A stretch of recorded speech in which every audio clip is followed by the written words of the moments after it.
Hey crew, it's Pitt, and I'm back on another reaction video. Today we got a brand new one. This is Thomas Rhett, MEMAW'S House, featuring Morgan Wallen. Let's dig in and see what's up. I stopped because MEMAW'S House always gonna get me, right? I'll be right back. Hello?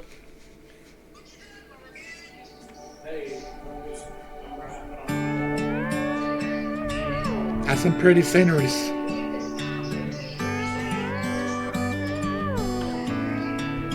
Y'all growing rocks in that field. That's awesome. How you do that?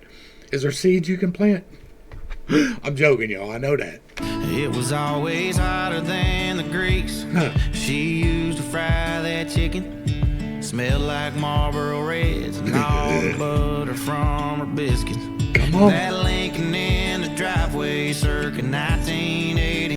Ford LTD, baby. Ford LTD. That bitch was gold with a white hardcover. What's up? Was on the shiny side of rusty and on the pale side of blue. Come on. Cousin and complaining weren't allowed. True that. Grandma's house. Get you some. That is truth. That is truth. If every nightstand had a Bible, every front porch had a swing. If every backyard had a garden, every front door had a screen. Come on. Me. We didn't have no screens. We were too poor for screens. You think I'm joking, but I ain't even. Like, we slept with the windows open in all, like, pretty much every season. At least a little bit, right? Getting some air circulation. So in the summer, we just slept with mosquitoes. Like, that's just what it was. Like, we didn't have an air screen on the house. All the windows open. The doors open some nights. Baby, this crazy world straighten up and slow on down. If every town had a MEMAW'S house. Like my grandma pretty much saved me, right? Like, I got kicked out of my mama's house when I was 13, and I take responsibility for that because I did a lot of really terrible things. I was not a good kid, right? And my mama went to her mama and said, "Hey, can Jeremy come stay with you?" And she's like, "No." And she went to my daddy's mama and said, asked the same thing, and she said yes. And she ain't had nothing. She's on on Social Security retirement, and the state retirement, because she retired from the mental institution in Jackson, Louisiana. And that's it. Like, that's all she had. My papa was long dead. We grew up in a house with, like, the house didn't have no insulation in it, right? We didn't have no screens. We didn't have no insulation. We had holes in the floor. It leaked. We would put pots out to catch water and stuff. But that house had more love than anywhere else on the planet for me. That was the one place I was safe in my whole damn life, right? It was that house that was about to fall down. That was the one place that I was safe as a kid. Right? So, yeah. Everybody'd be better off if they had a MEMAW'S house.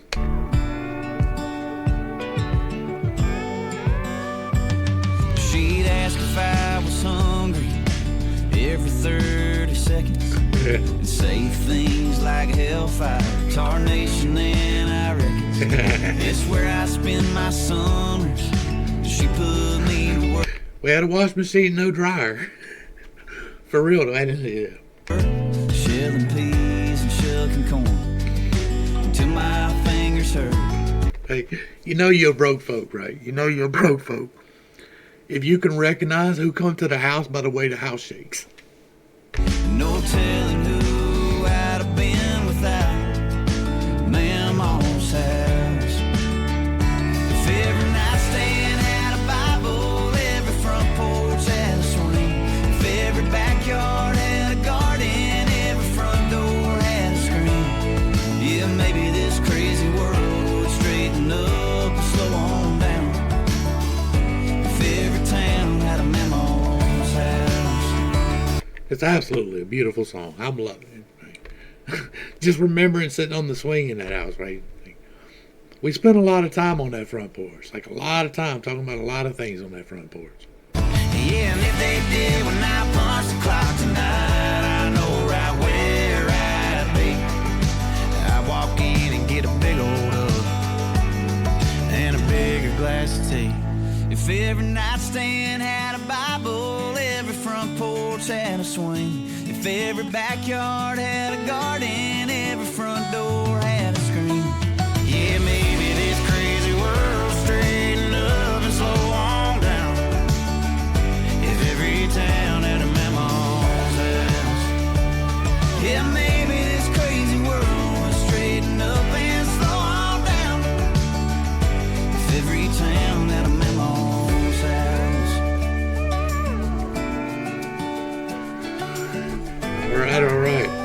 This is great. I love this. I'm at a wonderful point in my life where I get to be on both sides of something, right? I'm at the point where I'm just about done raising my kids, right? My son is now in college. My daughter, she's already grown and graduated and doing her own thing. She still lives at home, but she's doing her own thing. She's much more successful on social media than her dad is, that's for sure. And I'm done with that, right? My kids are good kids. I raised them. They're great. And now I'm settling into the idea that not today by any means, but not too far in the future, I get to be the pawpaw. Like, I get to be that spot. No matter what happens in my grandchildren's life, no matter what happens in my children's life, I'll get to be the spot they can come back to. And that's a blessing. That's a blessing I never thought I'd get. Right? I never thought I would make it. Like, I really didn't when I was 13 years old. I didn't think I was going to make it. When I was 16, I tried to make it so. And it didn't happen. We're not going to get into that story, but I tried. And now I get to be a safe spot for somebody else. That's an amazing transformation for me. If you knew me in my 20s, you would never recognize me in my 40s because we're completely different people. I'm a whole different person now.